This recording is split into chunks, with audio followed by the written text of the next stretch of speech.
Welcome to a Healing Peace podcast. My name is Kimir Baker.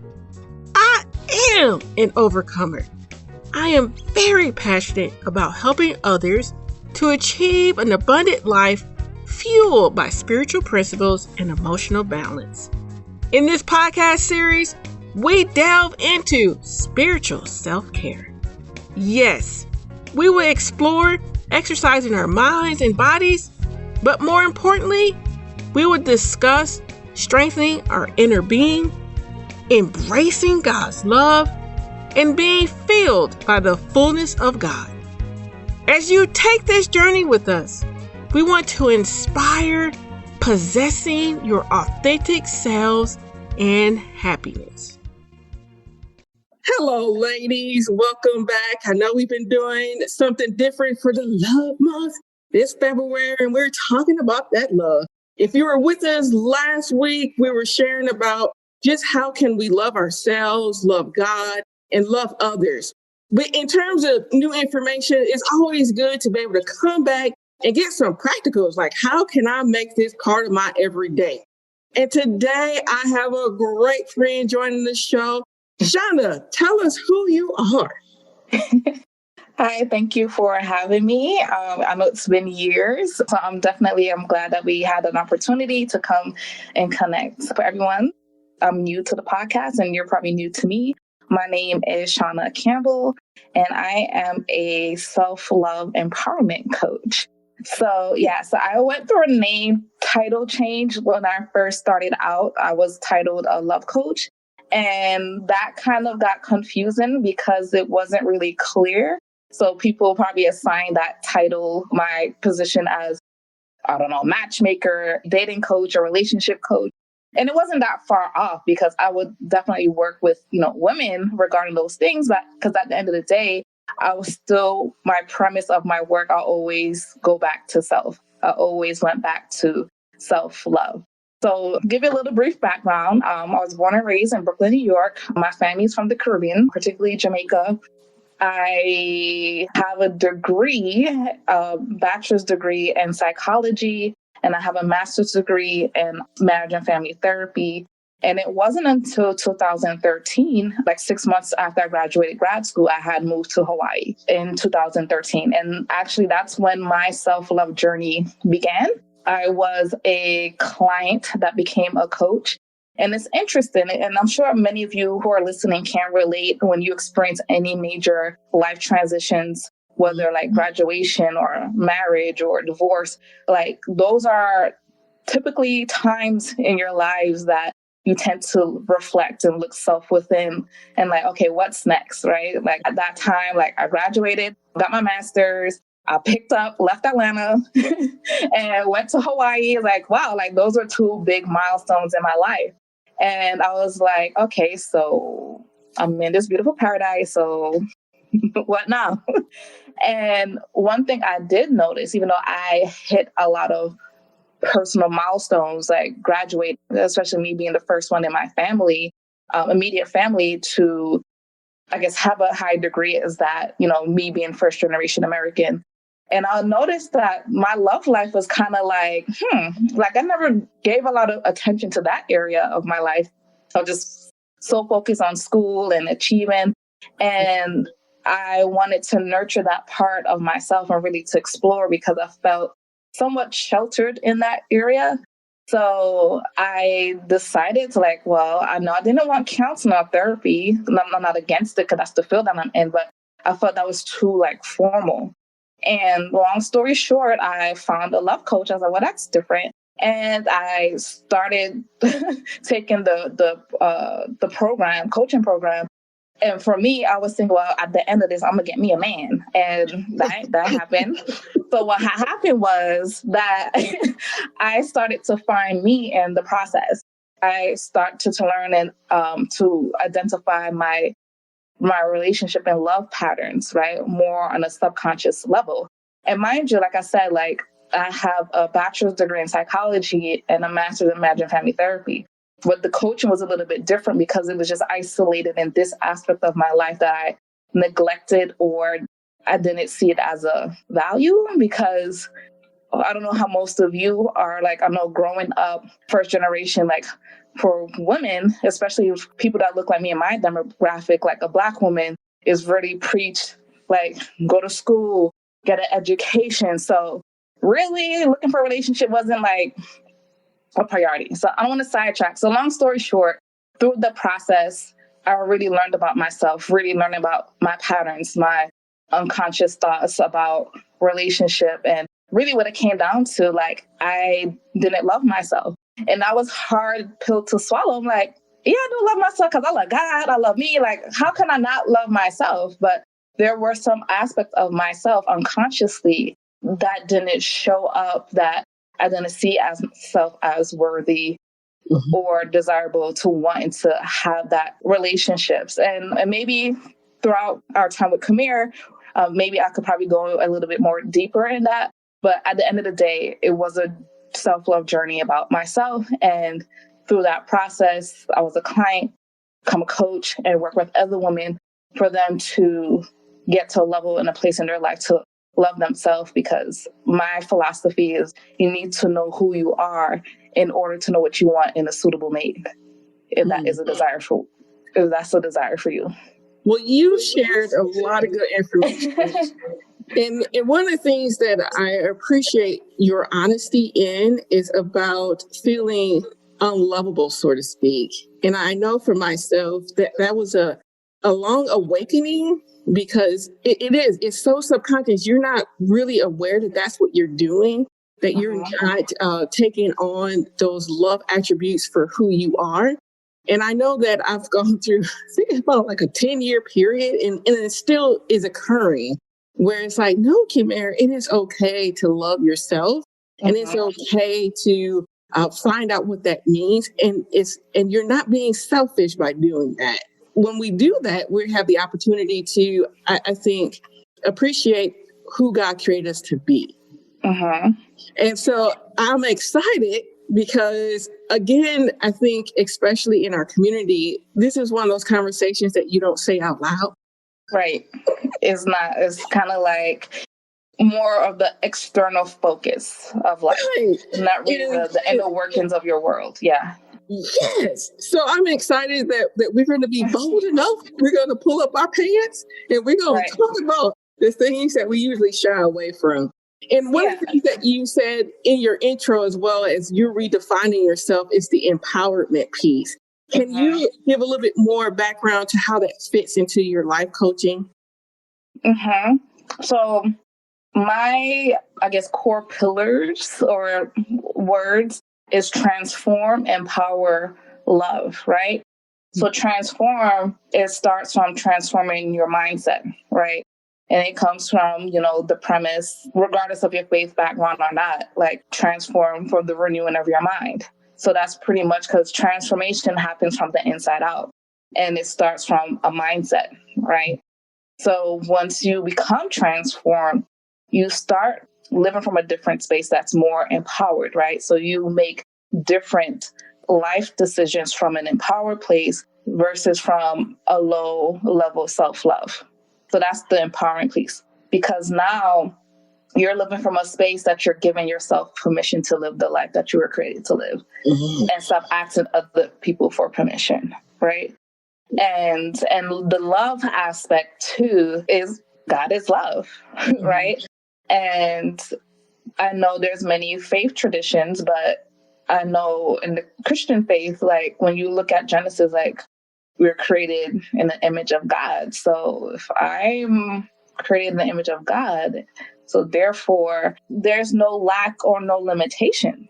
Yeah. So me walking around with low self-esteem and there's lack and there's limitation, then I'm not embracing and embodying that aspect of myself. So just really, and I don't want to sound all, it's just really helping. So like self-love is much deeper than I want to gain these things, but it's really remembering who you are at the end of the day. Right. And your true identity. Right. And if when you're empowered, you're not going to walk and show up in life that way. Well, that's a drop the mic statement though, because I love to not asking for permission. I'm like, oh yeah, let me walk around with my head up, and that it's okay for me to live the life that God has designed for me. And that's what we are about with the podcast and our nonprofit. So I feel like this is a perfect marriage. But I feel like I'm about to go on a tangent because I'm getting excited. I'm gonna bring it on back. Yeah, but I love how you're so passionate though. So I mean, don't apologize for that. But I got you. We just yeah. Yeah, I appreciate that. So let's talk about the things that we are experiencing now in this pandemic. What are the things that you're noticing as you're coaching women in terms of in the area of love and just being a part of having a new life, so to speak, being adjusted to a more homebody, these the person who I thought was going to be with me ain't with me in this. Yeah.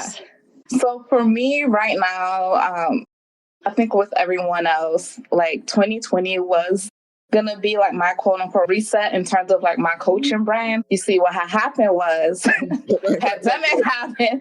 So I kind of had to like put that down for a little bit, like, and maybe, and really kind of like rethink. So I haven't been coaching clients, but I am in the process of slightly rebranding. But I can speak from the place of the counselor's aspects with clients. So I'll speak from that, which is not that different. But I know that depression and anxiety has definitely increased. And also, I think too, just generally speaking, you ask clients, and let me get specific, then I can speak general. I know this season that we're in has triggered a lot of people to look within, right? For me personally, and it depends on how you tend to view and look at things, and that doesn't dismiss like the things that are not favorable is happening.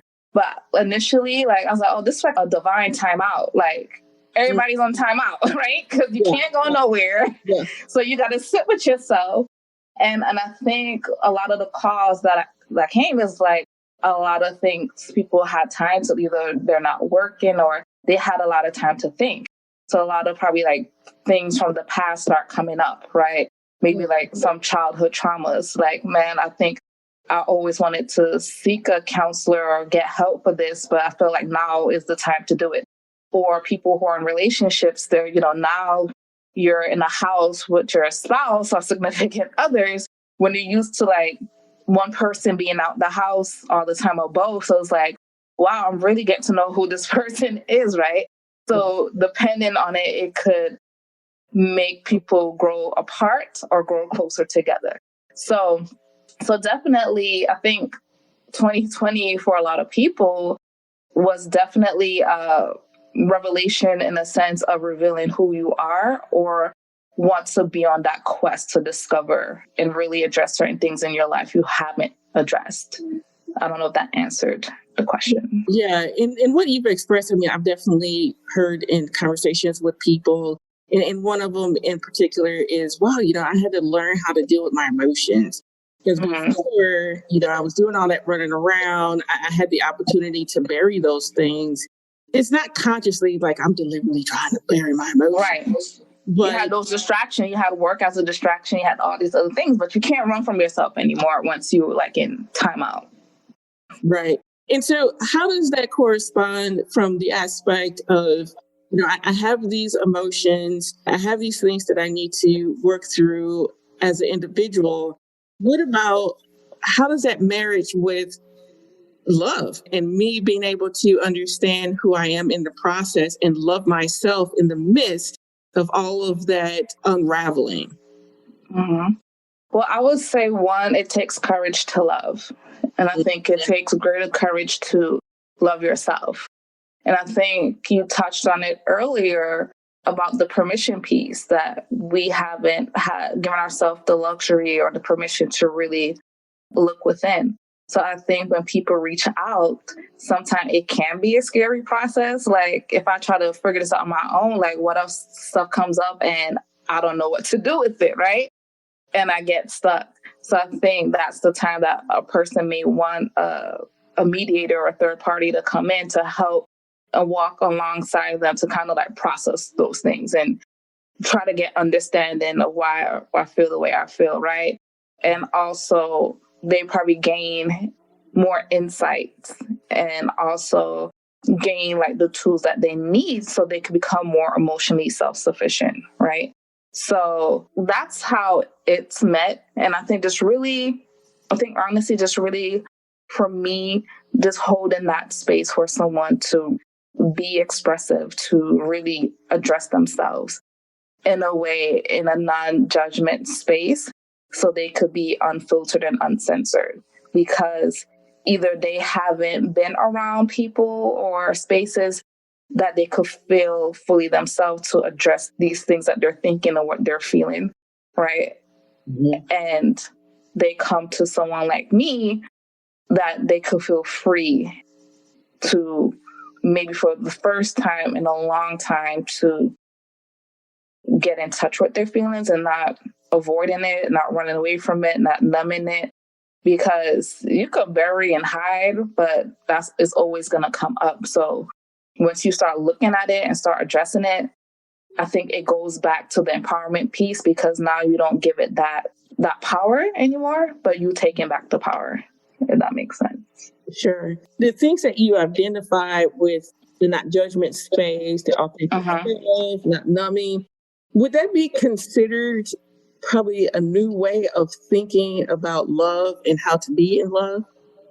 Could you clarify that in terms of the numbing? Could you clarify a little more? Yeah, like like those principles of like the holding space part. Yeah, being authentic, not numbing, being empowered. Yeah.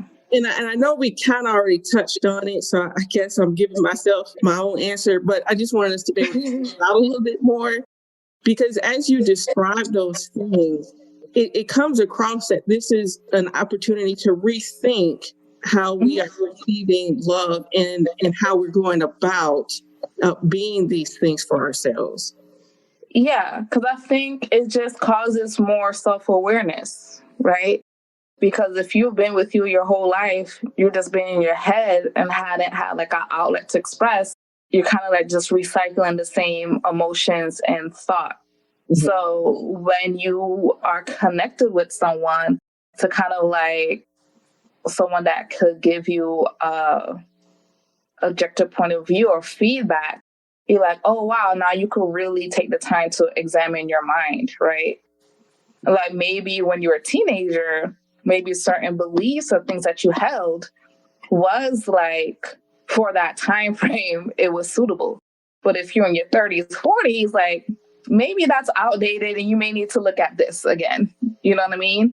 So what worked as a teenager or your 20s or whatever may not work where you are in life right now. And also the examination could be like certain belief systems that you hold, like was that really your conviction or someone else's and you took it as yourself, or you believed in other people's truth about who you are, right? Or seemingly truth, I should say, right? Like, for example, if someone says like, oh, you're not going to amount to nothing, right? And if you've been in an environment space, you heard that your own whole life, eventually you may accept that as a truth when it's really false. So you've been conditioned, right? Mm-hmm. So once you come in contact with your emotions and gain more insight and really examining certain things that you held as truth and really examine it, then you can make a decision like, okay, am I going to keep this? Or do I need to refine this more? You know what I mean? So it's just really going within, because there's certain things that's outdated and you're still operating from, and you probably see why you're not getting the results that you want. So I think a lot of the self-love process is really about not so much gaining and taking more information, but just really examining and unlearning a lot of things to relearn. Mm-hmm. Yeah. And I definitely appreciate you sharing that, because when you began talking about self-awareness, one of the things that hit my mind was, oh, this is a moment where we have the opportunity to be honest with ourselves. Yeah. Yeah, and self-awareness, it brings about that piece of, okay, this is what's really going on. And it's okay for me to be in this place at this moment instead of condemning that, but then thinking, okay, now how do I move forward? How can I get to that place of a new, and I think that's part of your statements in the beginning about having that transformed mind. It's like I have the information, so now let me get to that place where I have new ways of going about being loved and being secure in that love. So I definitely appreciate you sharing that, especially about things being dated. I don't know how many times people tell me in a nice way that the stuff that I wear is quite retro. That it lasts for decades. Yeah. Sometimes our maturity level needs to mature, and who we are should also not last for decades. Right. But I think there's a little bit of difference between style and mindset, because I may work in certain spaces, but I get what you mean. Yeah, it is more in the sense of because we get comfortable right with that item or that style. And I think that could be similar to who we are as people. We get comfortable with that. And then we don't allow ourselves to take that growth process. Right. And we're creatures of habit. And also another thing I will say too, it could be a level of comfortability, but also I think the other aspect too could be some people haven't been exposed to anything different. Mm-hmm. So they think this is it. You know what I mean?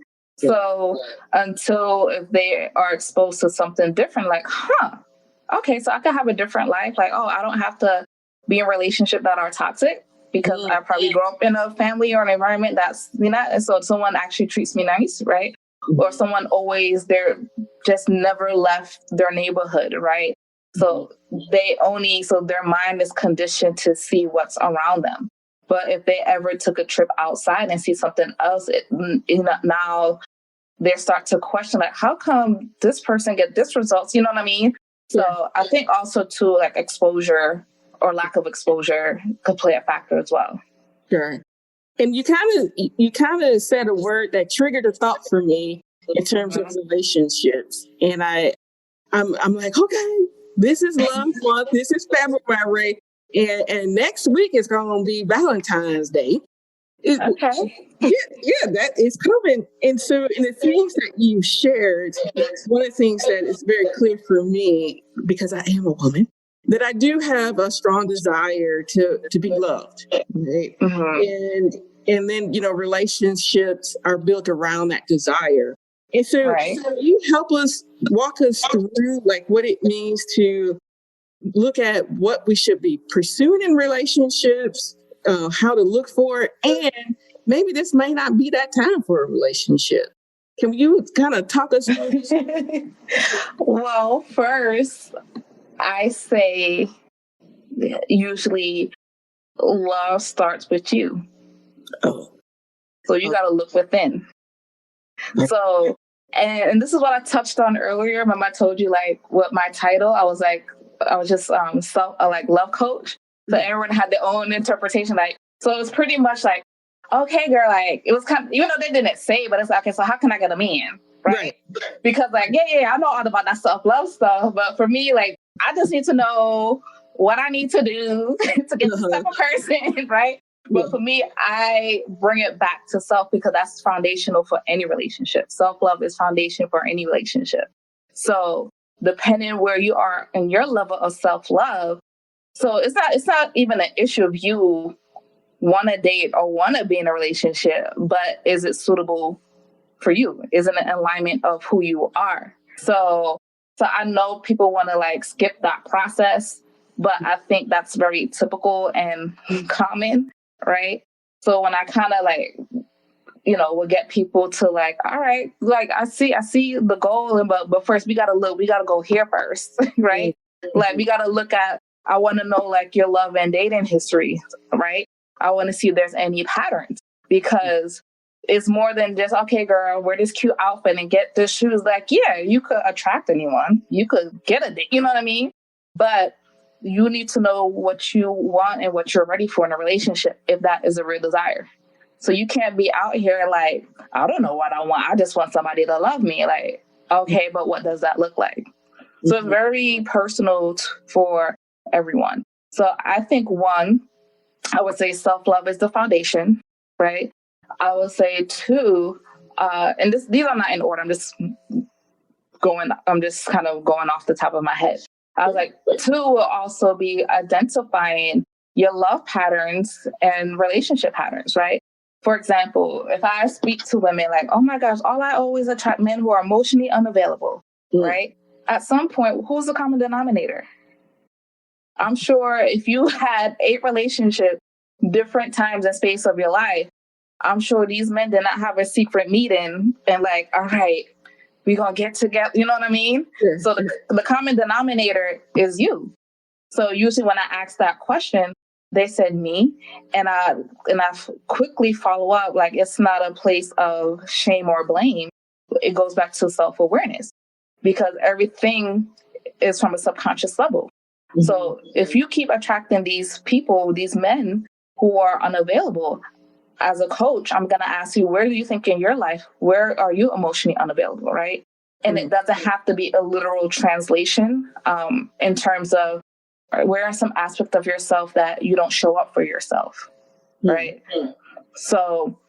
So yeah, and these persons may come up, right? So when you gain more self-awareness, you could identify the red flags because you've seen the patterns within yourself. Like, okay, now I notice like I have the tendency to attract these type of people because I may stay in relationships longer than I should have. When I know like within 30 days, I'm like, man, I shouldn't. But because I want to be loved, because I really see a potential in someone, I'm gonna ride it out. Mm-hmm. When maybe week 2 of the person, you got that like, nah, sis, like, you need to not entertain this anymore, right? So that becomes, I think, having trust issues with yourself, right?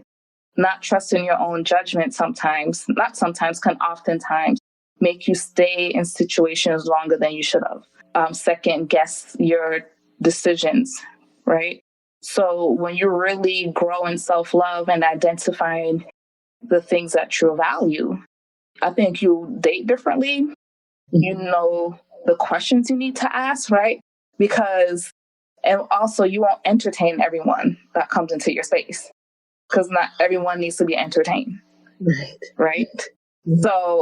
So now you could really be intentional and purposeful when you connect with people, because now, like I stated earlier, my tagline or philosophy, like, you need to know who you are in order to know what you want in a suitable mate.